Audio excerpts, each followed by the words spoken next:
Here's another problem in which we are going to use the Pythagorean theorem to see if it really holds true, and if it does, then we've got a right triangle.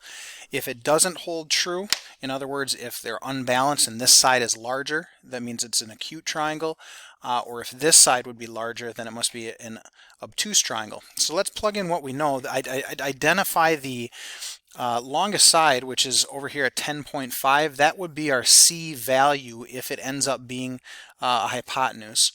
Okay, so we're going to call that 10.5 squared. And then the other two sides, 2.3 and 8.4, would be the legs of this right triangle if it really ends up being right. 2.3 squared and then 8.4 squared.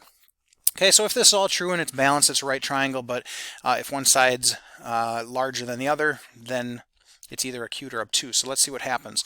When I take 2.3 and square it, I get 5.29.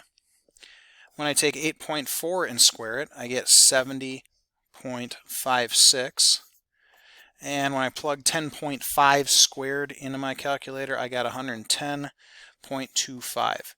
Let's combine this side over here. We get 75.85. Is that really the same as 110.25? No way. Okay, so it cannot be right because the Pythagorean theorem did not work.